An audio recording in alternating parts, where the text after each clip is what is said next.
araw ako'y umakyat sa dulo ng bundok.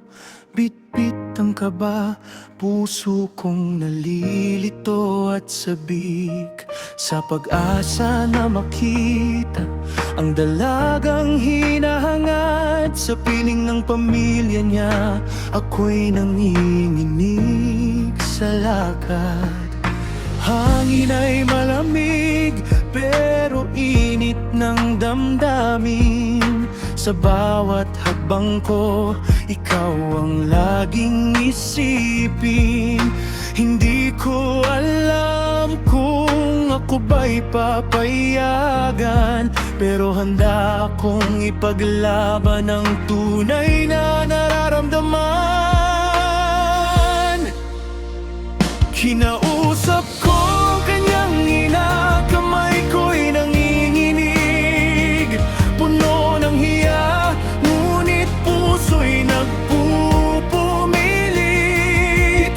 Respeto ang dala at katotohanan ng bitbit, na ang hangad ko sa anak niya'y wagas at malinis. At sabi niya, walang problema kung ikaw ay mabuting tao, may pag-asa pa.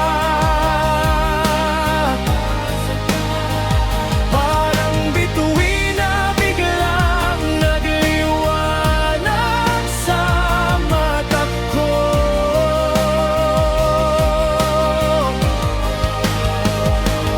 Pinayagan akong manligaw sa puso mo.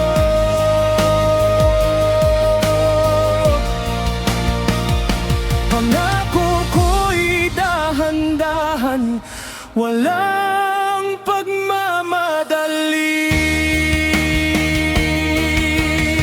Hindi kita pipilitin, hahayaan kitang magdesisyon sa ngiti. Kapag sinabi kong mahal kita, huwag magmadali, dahil handa akong maghintay sa tamang sandali.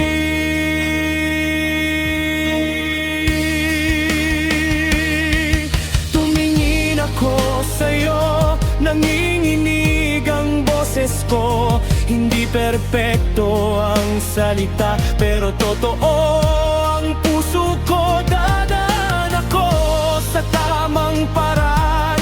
Aking sinabi, pagmamahal na hindi minamadali, kundi pinapatibay.